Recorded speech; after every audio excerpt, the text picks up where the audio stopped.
Students, हम लोग elementary shapes chapter start कर चुके हैं। ठीक है, आज हम लोग फर्दर उसी को आगे कंटिन्यू कर रहे हैं। ठीक है, होप कि आपको पुराना जो भी मैं समझा रहा हूँ सब एंगल्स, बाइसेक्टर, इंटरसेक्टिंग लाइंस समझ में आ रहा होगा। ठीक है, आज जो टॉपिक है, जो कल लास्ट क्लास के बचा हुआ टॉपिक है, उसी से कंटिन्यू करते हैं। उसे जल्दी से रिकैप कर लेते हैं। ठीक है, व्हाट इज स्केलर ट्रायंगल? वैसे ट्रायंगल जिनके तीनों साइड क्या हो, अनइक्वल, एक बड़ा एक छोटा, एक इस तरीके से होगा। ठीक है, आइसोसेलेस में क्या होगा, जिसके दो साइड एटलीस्ट बराबर होंगे। और इक्विलेटरल में क्या हो गया, ये तीनों के तीनों साइड इक्वल होंगे। याद हो गया? फिर से, unequal scalene, two equal isosceles, three equal equilateral. ठीक है, इक्विमेंस तीनों एक समान। याद हो गया? अब आ जाइए, acute angle triangle means angle less than 90 degree. ठीक है, right angle triangle, angle one angle must be 90 degree. ठीक है, and obtuse angle triangle, one angle greater than 90 degree. ठीक है, चलिए इसका एक्सरसाइज हम लोग करते हैं। चला जाए। अ ट्रायंगल तो मेन यही टॉपिक था। ठीक है, मैंने इसको जल्दी से रिकैप कर लिया। अब हम लोग क्वेश्चन आंसर जब करेंगे तो आपको ज़्यादा समझ में आएगा। ठीक है, देखिए मैंने इसको इसलिए समझाया कि अगर आपको स्केलेंट का आइडिया नहीं है तो शायद आप कंफ्यूज हो जाओगे। आइसोसेलेस का आइडिया नहीं है, ठीक है, अगर मैं डायरेक्ट क्वेश्चन आंसर्स कराना शुरू कर दूं तो शायद आपको कन्फ्यूजन हो जाए। ठीक है, तो आ जाइए। Triangle with the length 7, 8, 9 centimetre. ठीक है, तो चलिए कोई एक ट्रायंगल ले लेते हैं जिसका एक साइड का लेंथ है 7, दूसरी साइड का लेंथ है 8 और तीसरे का मान लिया 9। यहाँ कनेक्टेड है, तो एक 7, 8 और 9। जरा मुझे समझाइए, इसके तो तीनों साइड डिफरेंट हो गए। ठीक है, तो एज ए डिफिनेशन हम लोग इसे कौन सा ट्रायंगल बोलेंगे? देखिए, एज ए डिफिनेशन हम लोग इसे कौन सा ट्रायंगल बोलेंगे? Scalant triangle. ठीक है, क्योंकि इसके तीनों साइड क्या हो गए, अनइक्वल हो गए। तो फर्स्ट का आंसर क्या निकल गया हमारा? Scalant triangle. इसमें हम लोग को ट्रायंगल्स बनाना है, बताता है उसके साइज के हिसाब से। अब आ जाइए, ट्रायंगल जिसमें ए बी, चलो ये भी देख लिया जाए। एक ट्रायंगल है जिसका एक साइड इस तरीके से है, एक 8.5 सेंटीमीटर है। ठीक है, एक साइड 7 है और एक साइड 6 है। ए बी है, ए सी 7 है। ठीक, चलो इसको 7 ले लो, इसे 6 ले लिया जाए, ए सी। ठीक है, और सी बी 6 सेंटीमीटर, कोई दिक्कत नहीं। तो जरा मुझे समझाइए कि यहाँ भी तो वही कंडीशन है। ठीक है, कि यहाँ इसके तीनों साइड डिफरेंट है। ठीक है, तो इसमें हमारा फिर से क्या हो गया? Scalant triangle. इस ट्रायंगल को देख लीजिए, तीनों के तीनों साइड क्या है? बराबर है। तो जब तीनों साइड बराबर हो गए तो हमारे पास तो ऑलरेडी हम लोग इस ट्रायंगल को जानते हैं। ठीक है, देखिए ए ट्रायंगल है, मान लिया इसके तीनों साइड कितना है? 5 सेंटीमीटर। ठीक है भाई, तो एक 5 और एक 5। तो हम लोगों ने अभी भी सीखा है कि जब तीनों साइड बराबर हो क्या हो जाते हैं हमारे? Equilateral triangle. ठीक है, तो इसका आंसर क्या निकल गया हमारा? इक्विलेटरल। ठीक है, DEF कोई एक ट्रायंगल है जिसका जो एंगल है, देखिए इस तरीके से, जो ट्रायंगल डी, ई और एफ। ठीक है, एंगल डी कितना है? 90 डिग्री। तो अब मुझे बताइए, जो एंगल डी 90 डिग्री है तो कौन सा ट्रायंगल हो जाएगा हमारा? Right angle triangle. तो लिख लेंगे राइट एंगल्ड ट्रायंगल। ठीक है, अब आ जाइए एंगल XYZ। ठीक है, तो यहाँ गौर से देखिए, इस तरीके से बनाया गया है। और एंगल Y हमारा क्या है? 90 डिग्री। तो ये ले लीजिए X, Y और Z। ठीक है, और इस कंडीशन में हमारे X एंड Y जो है और Y और Z ये दोनों बराबर हैं। तो देखिए ये राइट एंगल आइसोसेलेस ट्रायंगल हो जाएगा, राइट एंगल्ड आइसोसेलेस ट्रायंगल। ठीक है, तो राइट एंगल आइसोसेलेस ट्रायंगल का मतलब क्या होगा कि देखिए इसमें एक तो 90 डिग्री है तो ये तो राइट एंगल निकल के सामने आ गया। लेकिन इसके दो साइड बराबर हैं, ठीक है। जब दो साइड बराबर हो जाते हैं उसे हम लोग क्या कहते हैं, आइसोसेलेस ट्रायंगल, ठीक है। तो ये आपका राइट एंगल आइसोसेलेस ट्रायंगल हो गया। अब आ जाइए, एक ऐसा ट्रायंगल है जिसके सब साइड देखिए 30, 70, 80 है। चलिए इसको ही बना लिया जाए। देखिए एक ट्रायंगल ले लिया जिसका एक साइड मान लीजिए 30, एक 70 और एक 80, कुल जोड़ के इसका कितना हो जाना चाहिए हमारे पास, गिनिए 180। तो हाँ भाई 180 हो रहा है। तो मान लिया इसमें नेमिंग दिया है L, M और N, कुछ भी चेंज हो सकता है, इससे कोई मतलब नेमिंग से कोई मतलब नहीं है। मैं नेमिंग हटा देता हूँ कहीं कन्फ्यूजन हो जाए, तो नेमिंग को हटा दिया जाए अगर, ठीक है। तो अब देख लीजिए कि ये जो एंगल्स हैं सबके सब कितना है, 90 डिग्री से कम है। तो जब एंगल 90 डिग्री से कम होते हैं वैसे ट्रायंगल क्या कहते हैं, एक्यूट एंगल ट्रायंगल, ठीक है। देखिए डेफिनेशन के बेसिस पे वैसे एंगल ट्रायंगल जिनके सारे एंगल क्या है 90 डिग्री से कम है। देखिए कौन से हैं ये वाले, या तो सब 60 हो जाएंगे, कोई 60, 70, 80 हो जाएगा, ठीक है। तो इस तरीके से हमारा जो भी एंगल निकल के आ गया क्या हो गया, एक्यूट एंगल ट्रायंगल। चलिए ये सॉल्व हो गया। अब आ जाइए मैच द फॉलोइंग करते हैं, मोस्ट इंटरेस्टिंग, ठीक है। देखिए 3 साइड ऑफ इक्वल लेंथ, जब तीनों साइड इक्वल लेंथ के हो गए तो क्या हो जाएंगे वो, इक्विलेटरल। अभी भी हम लोगों ने जस्ट देखा है, जब 2 साइड इक्वल होते हैं तो क्या हो जाता है, आइसोसेलेस, ठीक है। All side of different length, देखिए आ गया ना स्केलेंट ट्रायंगल। तो जब आप स्केलेंट के बारे में नहीं जानोगे या पहली बार सुनोगे ही तो कैसे इसको मार्क करोगे, ठीक है। चलिए 3 एक्यूट एंगल, देखिए एक्यूट एंगल का मतलब है कि जो भी एंगल आपके ट्रायंगल में बनेंगे उस सब के सब क्या होंगे 90 से कम। तो देखिए एक्यूट एंगल ट्रायंगल, ठीक है। अब आ जाइए 1 राइट एंगल, तो 1 राइट एंगल में तो सीधा राइट एंगल ट्रायंगल हो जाएगा। ये देखिए यहाँ टाइप्स ऑफ हमें ट्रायंगल्स बताने थे, तो जब एक राइट एंगल है तो और भी हो जाएंगे, सारे के सारे 90 डिग्री हो जाएंगे, ठीक है। अब आ जाइए 1 ऑब्ट्यूज एंगल, तो जब एक साइड ऑब्ट्यूज है तो बाकी पूरा ट्रायंगल क्या हो जाएगा, ऑब्ट्यूज ट्रायंगल हो जाएगा। और 1 right angle and 2 of equal length isosceles right angle triangle. मैंने अभी भी आपको इस एग्जांपल समझाया था कि इसके 2 साइड इक्वल है और एक साइड 90 डिग्री का है, तो ये हमारा क्या हो जाएगा, आइसोसेलेस राइट एंगल ट्रायंगल। चलिए name each of the following triangle of different ways. देखिए 2 तरीके से, एक तो एंगल के बेसिस पे और एक साइड के बेसिस पे, हम लोग दोनों को बारी बारी से समझते हैं। देखिए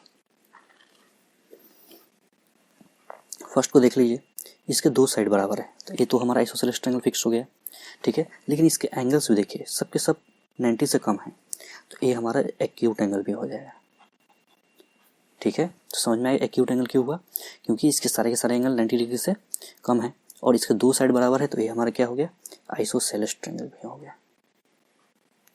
चलिए इसका खेल खत्म। देखिए इसके तीनों के तीनों साइड क्या है, डिफरेंट है। साइड देख लीजिए, एक 17, एक 15 और ये क्या हो गया, स्केलेंट हो गया, ठीक है। और क्या हुआ कि एक राइट एंगल भी है इसके बीच में, तो ये कौन सा ट्रायंगल हो गया हमारा, राइट एंगल ट्रायंगल। कौन सा ट्रायंगल, राइट एंगल। तो ये हमारा राइट एंगल भी हो गया, देखा इसका 2 नाम हो गया, राइट एंगल एंड स्केलेंट। उसी तरह से देखिए ये ऑब्ट्यूज जैसा लग रहा है, तो ये हो जाएगा ऑब्ट्यूज एंगल। क्यों, क्योंकि इसका एंगल 90 से ज़्यादा हो गया, ठीक है। तो जब भी किसी एंगल ट्रायंगल में कोई भी एंगल 90 डिग्री से ज़्यादा होता है उसे हम लोग क्या कहते हैं, ऑब्ट्यूज एंगल। देखिए बाय डेफिनेशन हमारे पास ऑब्ट्यूज एंगल है, किसी भी ट्रायंगल में उसका एक एंगल 90 डिग्री से ज़्यादा हो जाता है, ठीक है, उसे हम लोग क्या कहेंगे, ऑब्ट्यूज एंगल। चलो तो ये हुआ, लेकिन इसका एक और नाम है, देखिए ए भी 7 सेंटीमीटर और ए भी 7 सेंटीमीटर, मतलब ये आइसोसेलेस ट्रायंगल भी है। कैसे मैंने पहचाना, देखिए आपके पास सब डेफिनेशन यहीं पर बुक में है, आपको सिर्फ वहीं से उठाने हैं। 2 साइड इक्वल है, ठीक है, चूंकि मुझे याद है, मैंने प्रैक्टिस किया तो मुझे याद है। आप भी 2-3 बार प्रैक्टिस करोगे आपको याद हो जाएगा, डरने की जरूरत नहीं है। देखिए बीच में 90 डिग्री, तो ये कौन सा हो गया, राइट एंगल, ठीक है। तो आपको देखते ही बता देना चाहिए राइट एंगल तो एटलीस्ट, ठीक है। और देखिए इसके दोनों साइड बराबर है, तो ये कौन सा हो गया, आइसोसेलेस ट्रायंगल। तो इसमें आपको दोनों आंसर लिखने पड़ेंगे तभी आपको एग्जाम में मार्क्स मिलेगा, ठीक है। और ये आपके एग्जाम में पूछने के चांसेस ज़्यादा है, क्योंकि देखिए एक क्वेश्चन में जब 2 क्वेश्चन का पैकेज मिल जाएगा ना तो टीचर वो पूछते हैं, ठीक है। देखिए इसके तीनों साइड बराबर है, ठीक है। तो ये क्या हो गया हमारा, इक्विलेटरल ट्रायंगल, ठीक है, इक्विलेटरल हो गया। और जब तीनों साइड बराबर होंगे तो इसके बीच का एंगल भी क्या हो जाएगा हमारा, सबके सब 90 डिग्री से कम। तो इसका मतलब एक क्या हो जाएगा हमारा, एक्यूट एंगल ट्रायंगल भी हो जाएगा, एक्यूट एंगल ट्रायंगल। ठीक है, चलिए ये देखिए, इसके तीनों साइज क्या है, तीनों साइड डिफरेंट है, तो ये क्या हो जाएगा हमारा, स्केलेंट ट्रायंगल। स्केलेंट का मतलब ये है कि तीनों साइड बराबर नहीं होंगे। ठीक है, और ये देख लीजिए इसका एंगल लग रहा है 90 से ज़्यादा, सीधा सीधा ऑब्ट्यूस मार देंगे इसको, ऑब्ट्यूस। तो होप कि ये मैंने कर दिया। ये समझिए कि आपका सबसे इंटरेस्टिंग क्वेश्चन है। अगर कोई बच्चा इस क्वेश्चन नंबर 3 को खुद से बनाए या प्रैक्टिस करे 2-3 बार, तो आप समझिए कि इस पूरे चैप्टर पर मास्टरी कर लोगे, और इस टॉपिक पर तो कमांड फुली तरीके से। थोड़ा सा प्रैक्टिस कीजिएगा, आपका कमांड हो जाएगा। देखिए क्वेश्चन नंबर 2 को समझ जाइए, क्वेश्चन नंबर 3 को समझ जाइए। ठीक है, आपका ये काम करेगा ज़्यादा से ज़्यादा। Try to construct triangle. चलिए भाई, ट्रायंगल बनाना है। ट्रायंगल का मतलब क्या होता है कि 3 एंगल्स हैं, मतलब इसमें 3 एंगल होंगे। ठीक है, लेकिन इसका मतलब ये जरूरी नहीं कि हमारे पास 3 स्टिक ही हो। अगर आपके पास मान लीजिए कि 3 स्टिक दिया, तो उससे तो आप ट्रायंगल बना लोगे। ठीक है, 1 2 3। क्या 4 स्टिक से ट्रायंगल बनना पॉसिबल है? ट्राई कीजिए, 1 2 3 4। लेकिन इसमें क्या होगा कि अगर तीनों सेम लेंथ के हैं, तो ये देखिए ये सेट थोड़ा सा ज़्यादा बड़ा नहीं दिख रहा है, तो यहाँ तक पहुँचेगा नहीं, कहीं यहीं तक होकर आ जाएगा। ठीक है, इसका मतलब 4 हमारे स्टिक से पॉसिबल नहीं है ट्रायंगल बनना। 5 से पॉसिबल है, 6 से पॉसिबल है। देखिए 5 से देखिए, 1 2 3 4 5। ठीक है, इसी तरीके से 6 से भी बना सकते हो। ठीक है, और उसका नेमिंग भी करते चले जाओ। देखिए 2 साइड बराबर है, तो इसको आइसोसेलेस कर दिया। ठीक है, तो आप इन सारे जो मैच स्टिक का इस्तेमाल करके, और देखिए 6 से भी बना सकते हैं। कैसे, 1 2 3 4 5 6। तो ये कौन सा ट्रायंगल बन जाएगा हमारा, इक्विलैटरल ट्रायंगल, क्योंकि इसके सारे साइड क्या हो जाते हैं, बराबर हो जाएंगे। ठीक है, ये माचिस की तिल्लियाँ हैं, आपस में इसे कनेक्ट कर दो, क्योंकि सारे सेम साइज के हैं, तो आराम से पहुंच जाएंगे। ठीक है, ये थोड़ा सा बड़ा लग रहा है इस साइड में देखने से, मगर ये बराबर ही होंगे। देखिए इस तरीके से ट्रायंगल है तो बराबर हो जाएंगे, क्योंकि सेम साइज है। देखिए इधर भी 2, इधर भी 2, इधर भी 2, इधर भी 2, इधर भी 2, इधर भी 2, तो ये कौन से हो जाएंगे, इक्विलैटरल ट्रायंगल। ठीक है, तो इसमें कोई ज़्यादा कन्फ्यूजन नहीं है। सिर्फ 4 मैच स्टिक का इस्तेमाल करके आप ट्रायंगल नहीं बना सकते हो। ठीक है, अब आ जाए क्वाड्रिलेटरल। छोटा सा टॉपिक है, इसको जल्दी कवर कर लेते हैं। अच्छा, आपके पास स्टोन बॉक्स है, पहले सबसे पहले आप क्वाड्रिलेटरल क्या होता है ये समझ लीजिए। ठीक है, अ quadrilateral is if you remember is a polygon which has 4 side. Quad का मतलब क्या होता है, 4। तो अगर किसी के 4 साइड्स हैं, ठीक है, तो उससे हम लोग क्या कहेंगे, क्वाड्रिलेटरल। लेकिन इसका मतलब कि जरूरी नहीं कि वो हमेशा एक तरीके का ही हो। जरा गौर से इसे देखिए, इसके भी तो 4 साइड हैं, जरा गौर से इसे देखिए। इसके भी 4 साइड हैं, जरा गौर से इसे देखिए। इसके भी 4 साइड हैं। ठीक है, तो इस तरीके से देखिए, गौर से इसे देखिए, इसके भी 4 साइड हैं। तो ये मतलब इस तरीके से है, पूरा होगा, एक छोटा सा हिस्सा निकला हुआ नहीं रहेगा। ठीक है, तो इस तरीके से इसके 4 साइड निकल के सामने आ गए। ठीक है, इस तरीके से। तो अब मुझे बताइए, ये सब के सब क्या है, क्वाड्रिलेटरल। क्या है, क्वाड्रिलेटरल। ठीक है, क्वाड्रिलेटरल के केस में क्या है कि इसके 4 साइड होते हैं। ठीक है, अब आ जाइए, तो इसे ही हम लोग क्या कहते हैं, पॉलीगन। पॉलीगन का मतलब क्या है, जिसके ज़्यादा, एक से ज़्यादा साइड्स हों। 2 से ज़्यादा साइड है उसे हम क्या कहते हैं, पॉली मतलब 2 होते हैं। ठीक है, तो पॉलीगॉन मतलब साइड्स ज़्यादा। ठीक है, you have set of square in your stone box. अब जरा अपने स्टोन बॉक्स को खोलिए, उसमें देखिए कि इस तरीके के स्क्वायर्स होंगे। ठीक है, आपके स्टोन बॉक्स में सेट ऑफ स्क्वायर्स इसे कहते हैं। तो आप क्या करो कि एक एंगल होता है, देखिए उसमें 2 तरीके के होते हैं। एक सेट ऑफ स्क्वायर इस तरीके से होगा, एक 90 डिग्री होगा। ठीक है, कोई एक 30 होगा साइड, या कोई एक 60 हो जाएगा। और एक जो होगा, गौर से देखिए, इस तरीके से होगा, जिसका एक साइड तो 90 डिग्री होगा। ये सब 45 हो जाएंगे। ठीक है, 45 एंड 45। तो आपको क्या कहा गया है कि आप क्या करो कि इसी के तरह एक और इसके ऊपर रख दीजिए। ठीक है, तो एंगल 60, एंगल 30 और एंगल 90 क्या बन गया, एक रेक्टेंगल बन जाएगा। रेक्टेंगल किसे कहते हैं? जिसके दोनों साइड आपस में बराबर हो, ठीक है। जब आप इस पर हूबहू इसी की तरह अपने दोस्त से मांग करके रख दोगे जो सेट ऑफ स्क्वायर्स है, तो देखिए A45,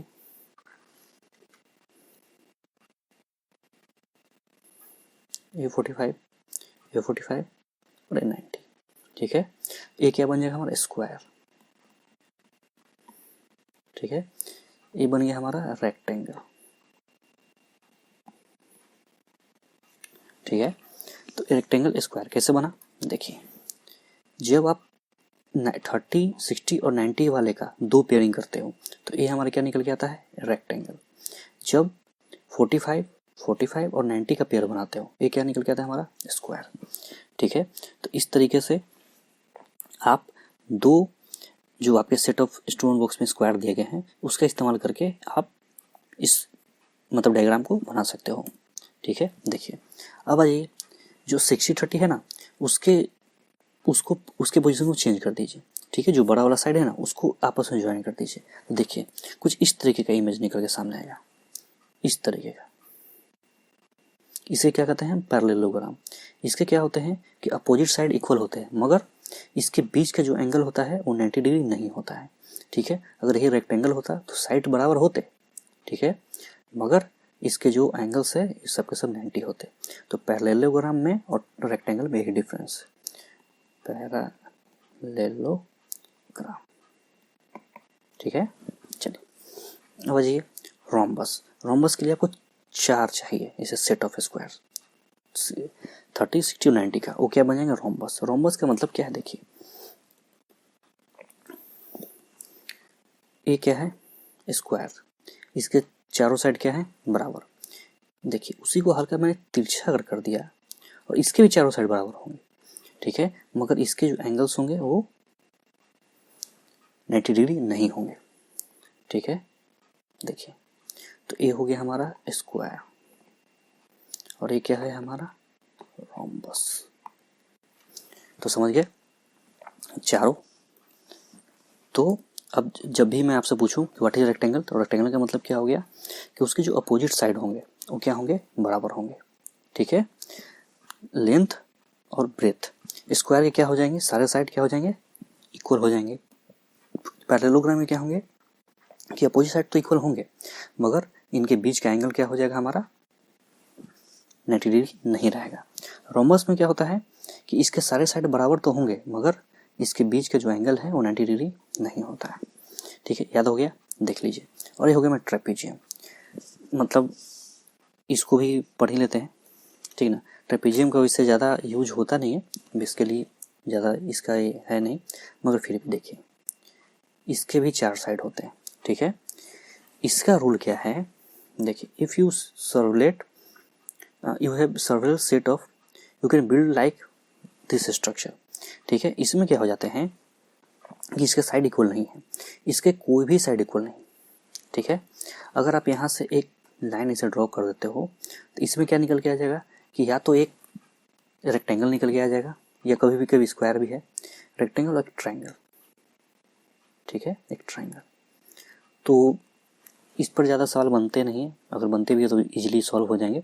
मेन आपको स्क्वायर, देखिए पैरेललोग्राम, रेक्टेंगल, स्क्वायर और रोम्बस ये चारों इंपॉर्टेंट। ट्रेपेजियम जो क्वेश्चन में ज़्यादा टफ करना है, लेंदी करना है तो आपको उसका जरूरत पड़ता है। देख लीजिए आज इसको हम लोग यहीं पर करेंगे, कल इसको मैं फिर से एक बार रिकैप कर दूंगा, ठीक ना, जैसे फिर से समझ लीजिए। देखिए